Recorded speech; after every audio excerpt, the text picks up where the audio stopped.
You know that specific feeling when you're driving on a highway, maybe late at night, and you hit a patch of fog. Yeah. You instinctively take your foot off the gas, everything goes quiet, the world it shrinks down to just the hood of your car.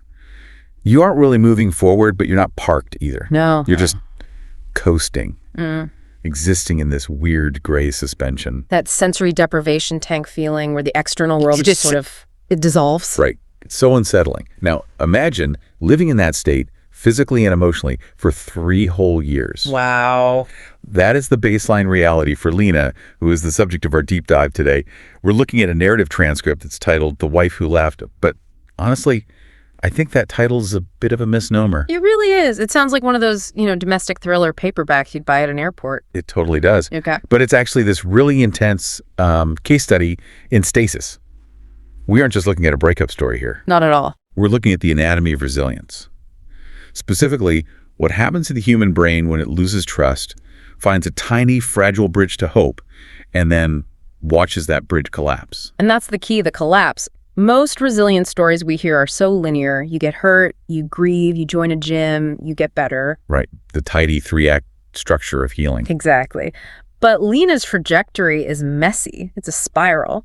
And that makes it a much better data set for us to analyze how we actually process what the text calls the quiet ache. The quiet ache. That's the phrase that really grabbed me.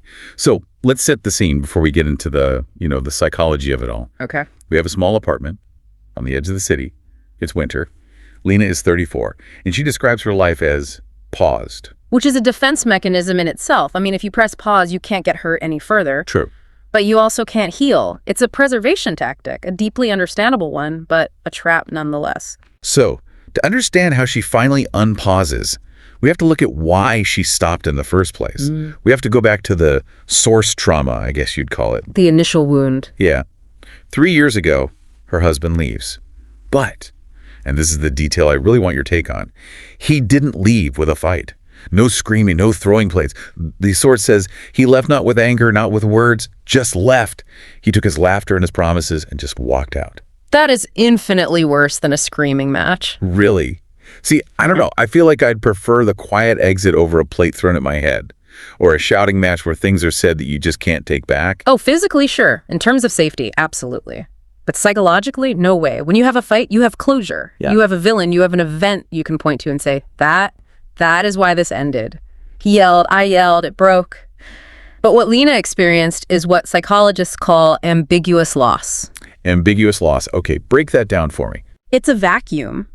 It's a loss that's unclear, that has no resolution.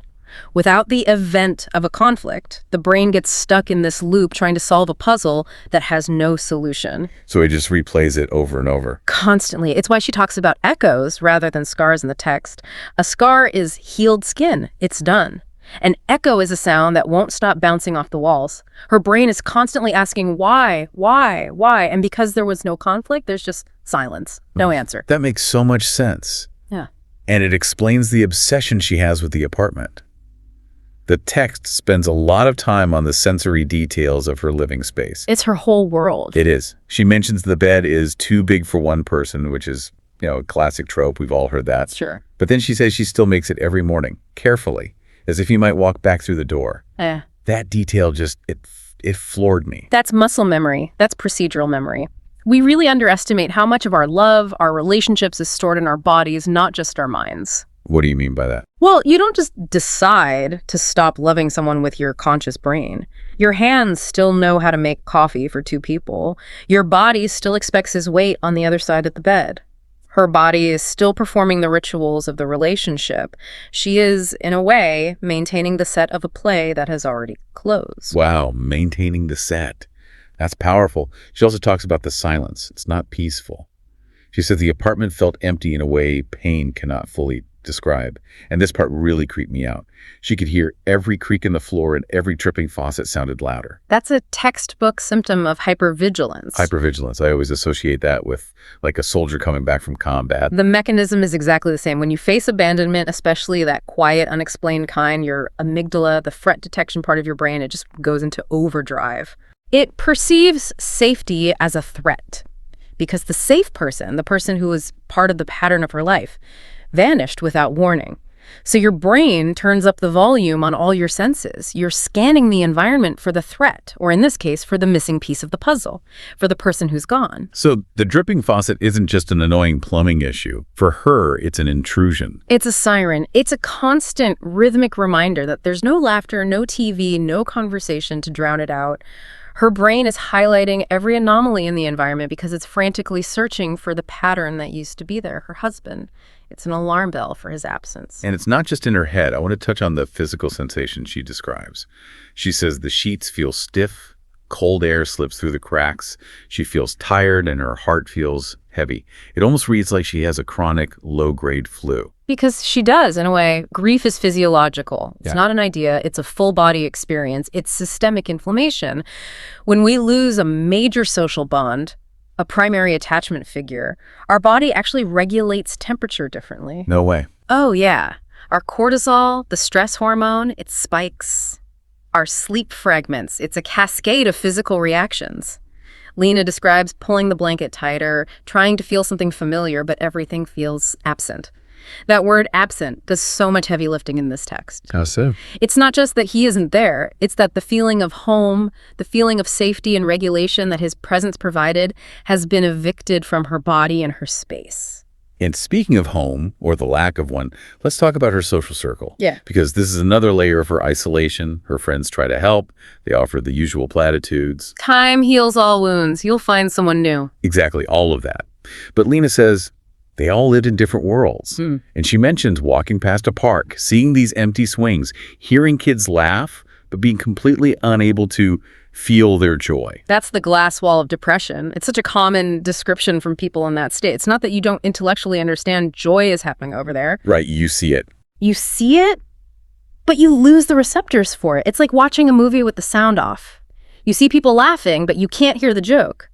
There's this barrier between you and the rest of the world's emotional experience. And the friends. Why can't they reach her? Is she pushing them away? I don't think she's actively pushing. It's that the pain creates a perimeter. When you're in deep grief, the land of the living, people with normal problems like traffic or bad haircuts, it feels like a foreign country. You don't speak the language anymore. I've heard people describe it that way. Her friends' words feel distant, Lena says, like they belong to someone else. She isn't trying to be difficult or ungrateful. She just literally cannot bridge that gap between her reality and theirs. So she's trapped. She's just reading old books, staring out the window, waiting. She's in pure survival mode. She is waiting for something to fill the emptiness, which strikes me as incredibly passive. It is passive, but that's what stasis is. She's conserving energy. Her system is so overloaded from the trauma and the hypervigilance that there's no energy left for living. She wonders if she's meant to live in this quiet ache forever. That's the resignation phase. That's the fog. And frankly, if the story stayed here, it would just be a tragedy, a slow fade into gray. But then we get the catalyst. We move into the second phase of our map, the intrusion of hope. Enter Armanen. The stranger on the bench. Now, what I love about this is that the text doesn't make him a knight in shining armor. It's a rainy morning. She looks out her window, the same window she's been staring out of for years. And there's a guy sitting on a bench.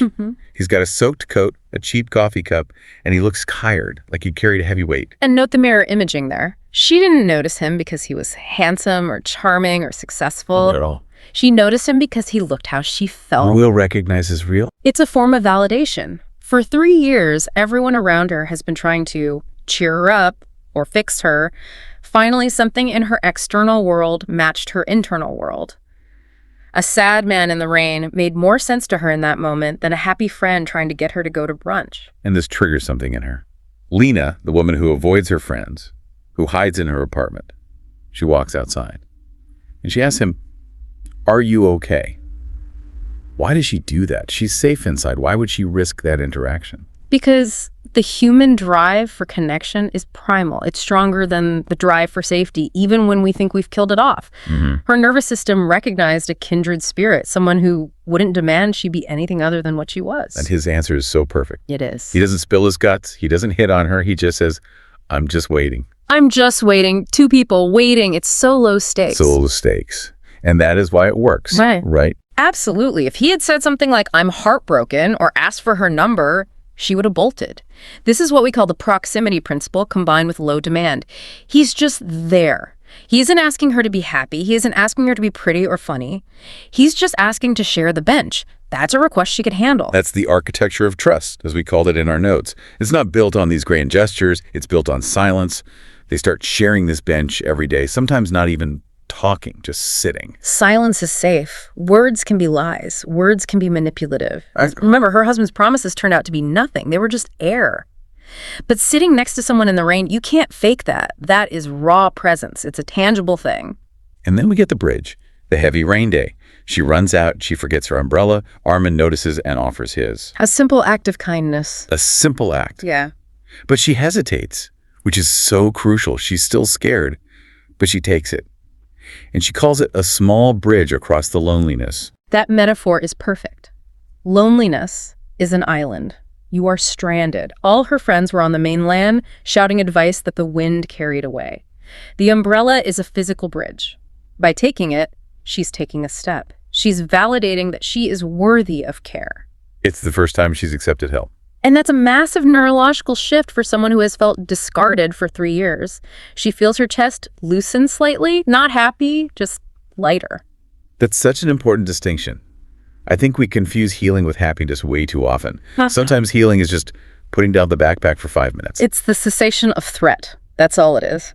For the first time in 3 years, her nervous system could downregulate. The thought process is simple. I am not alone right now. This person sees I am cold and wet and has offered warmth. It's relief. So this routine starts to cement itself. They start talking, but it's micro talk. The weather, the bad coffee from the corner shop. Safe topics. Very safe. But Lena starts doing something interesting. She starts studying him. She's observing him like a scientist.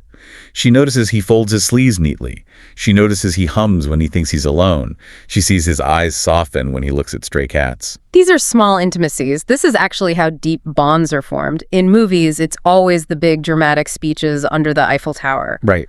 But in reality, intimacy is witnessing someone in their unguarded moments.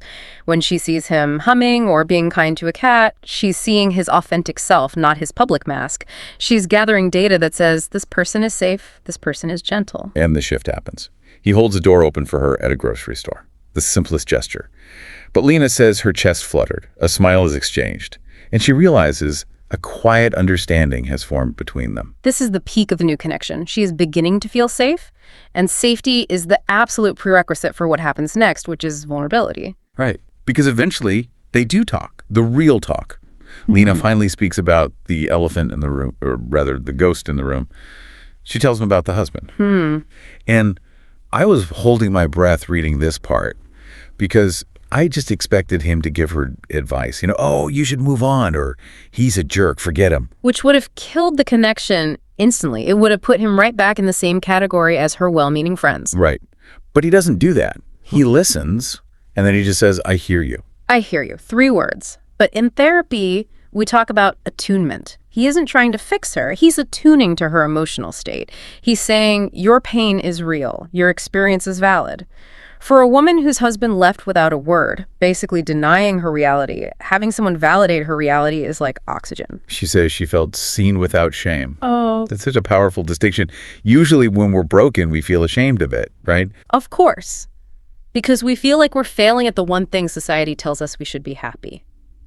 Armin took the shame out of the equation because he was broken too. He didn't have the high ground to judge from. He opens up about his own childhood, his mistakes. She describes his confessions as nothing grand, just human. Mutual brokenness, that's the foundation of their fragile bridge. And they start making these tiny, tiny promises. I'll meet you here tomorrow, he says. I'll be here, she answers. Anchors. Exactly. In a life that feels like it's drifting out to sea, remember her husband left and took the promises with him. Having someone say, I will be here tomorrow, and then actually be there is a radical act of stability. It's rebuilding her trust in the world one day at a time. Lena compares this hope to soft, fragile shoots of grass after winter. She says, I could break it if I pushed too hard, but I wanted to nurture it. It's a beautiful image, but it also highlights the precarious nature of her state. She knows she is walking on thin ice. She's not naive about it. Not at all. She knows it's delicate, but she chooses to step out onto the ice anyway. That's courage. She's consciously choosing hope over the safety of her paused existence. And she said she began to imagine a future again. Not some dramatic, sweeping romance, just a safe one. Shared coffees, shared silence. She felt lighter. And she started to hope that maybe, just maybe, she could love again.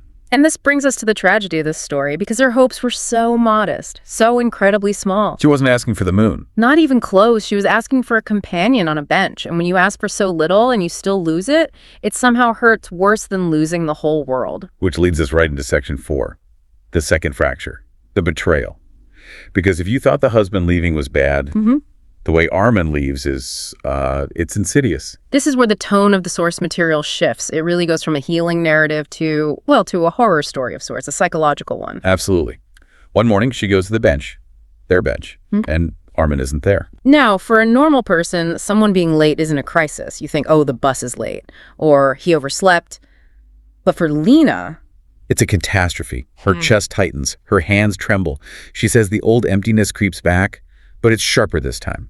because now she has something to lose. Before Armin, she was at 0, a flat line. Now she was at maybe a 5. So going back to 0 feels like a negative number. This is the cruelty of hope. It raises the baseline, so the fall is that much further. He finally appears that evening, but he's changed. She says he looks distant, that he avoids eye contact. And this detail really stood out to me. His coat smells of another city. Oh, that's such a visceral clue. It's a sensory detail that tells a whole story. Another city implies distance, travel, a life outside of their small bubble. A secret life. A secret life. Yeah. It implies he has been somewhere she cannot go. It shatters the shared world they had created on that bench. And she wants to scream. She wants to demand answers. But she can't. Her voice catches. She's frozen by the same fear as before. And he gives the universal excuse of the emotionally unavailable. Let me guess. Sorry, I got busy. I got busy. It's the ultimate dismissal. It's so devastating because it reduces their profound, soul-saving connection to a scheduling conflict. It's a form of gaslighting, in a way. It implies that what she thought was a deep bond was actually just something he did when he had free time. And then the slow fade begins. Mm-hmm. The ghosting. Ugh. We need to talk about this because it's so relatable for so many people. It wasn't a clean break like her husband's departure. This was a slow, agonizing erosion. This is the slow fade. Small meetings become rare. The text says his smiles become thin and forced. Messages go unanswered.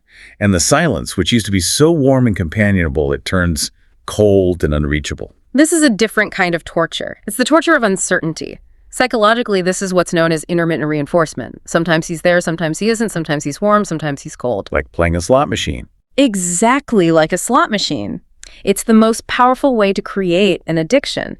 It keeps the brain hooked, waiting for the reward, for the good Armin to show up again. So Lena is left wondering if she misread everything. She asks herself, was I fooling myself? The self-doubt. That doubting of your own reality, your own perception, is one of the most painful parts of this kind of rejection. It makes you feel crazy. She tries to hold on. She remembers the umbrella, the laughter, the humming. But she says that memory hurt more than the silence. Of course it did, because the memory is proof that it was real, which makes the current absence inexplicable. If it had all been in her head from the start, she could dismiss it. But she has the memory of the umbrella. She knows it happened. She's not crazy. Yeah. And that makes his withdrawal feel even more personal and cruel. And then the final realization hits her. The betrayal. She has this incredible line in the source text. Some people enter your life like sunlight, but leave like shadows. Leave like shadows. That's profound. Sunlight illuminates things. It makes things clear. It helps things grow. Shadows. They just darken what is already there. They obscure things. She says the shadow feels colder than the loneliness that came before. Why is that? I mean, loneliness is loneliness, right? How can one be colder than the other? No, it's the contrast effect. If you live in a dark cave your whole life, the dark is just the dark. It's your normal. But if someone comes into the cave, lights a match, holds it there for a month, lets you see all the colors on the walls, and then blows it out. The darkness is 1,000 times deeper. Exactly. It feels 10 times deeper because your eyes had adjusted to the light. She now remembers what warmth feels like. So the absence of it isn't just a neutral state anymore. It's a fresh wound. It's an active cold. The climax of this pain comes when she finally accepts that he is truly gone. No harsh words, no fight, just the cold absence of what I had trusted.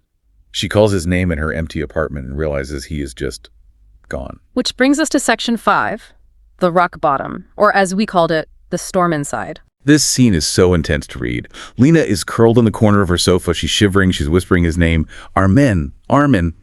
But she admits, and this is the absolute key to her healing, that she realizes this isn't just about Armin. No, it never is. The final straw is never about the straw. It's about the camel's back. It's the cumulative loss. It's what psychologists call compounded grief. The new loss rips the scab off the old loss, and all the old pain comes rushing back. She feels every old wound open again. The husband leaving, the 3 years of stasis, the fragile hope with Armin, it all just crashes down at once. It's an emotional tsunami. And she has an epiphany in this moment of absolute agony. She realizes that the heart doesn't break all at once. It fractures slowly, quietly. And she says the pain comes not from what is done, but from what is left undone. The Zeigarnik effect of the heart. The what effect? The Zeigarnik effect. It's a psychological principle that says our brains remember uncompleted or interrupted tasks much better than completed ones. So like when a waiter can remember a huge, complicated order, Yeah. but forgets it the second they deliver the food. Precisely. Our brains hate open loops. And Armin is a massive open loop. The coffees they didn't drink, the conversations they didn't have, the life they could have had. Humans are pattern-seeking, future-projecting machines.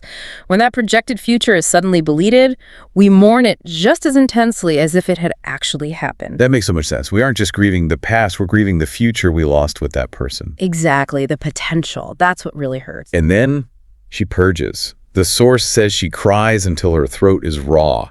She shakes until her body can't shake anymore. This is a necessary physiological event. We so often try to suppress this part. We're told to keep it together, to be strong. But Lena lets the storm rage. This is what's called somatic release. Trauma and intense emotional energy get stored in the body, in the nervous system. So it's not just an emotional breakdown. Not at all. That shaking she describes, that is her nervous system physically discharging the freeze state she has been in for 3 years. The grief is finally moving through her instead of just sitting in her. So the breakdown was actually the breakthrough. In a way, yes. The source says the storm inside had to rage before it could settle. You have to feel the bottom to be able to push off of it. She couldn't heal while she was paused. The second heartbreak, the pain of it, forced her to hit play again, even if the movie was incredibly sad. And that leads us to the final phase of this whole journey. Section 6, post-traumatic growth. The resolution. Which, importantly, is not a happy ending in the traditional sense. Armin doesn't come back with flowers and a big apology. No, and I'm so glad he doesn't. That would feel so cheap. The story would lose all its power. Instead, the morning comes. The sky is pale, quiet, and Lena realizes the storm inside her has softened. And she says pain lingers, but it also teaches. And that's the shift. That is the moment of growth. She moves from being a victim of the pain to being a student of it. She's looking for the lesson now, not just enduring the feeling. And here is the biggest takeaway for me from the whole thing. She completely redefines trust. For a minute there, she had feared that trusting Armin was a weakness, that she was stupid for letting him in. I think we've all felt that, right? I was such an idiot for believing him. Oh, absolutely. The shame of gullibility. We beat ourselves up more than the person who hurt us did. Exactly. But in the light of day, after the storm, she decides that trusting someone again was not weakness, it was courage.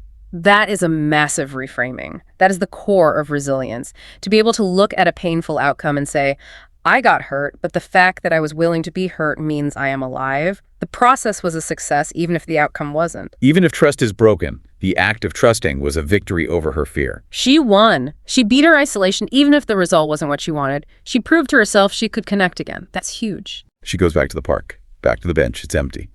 But her reaction this time is completely different from when Armin first stood her up. She doesn't look for him. She doesn't hope for him.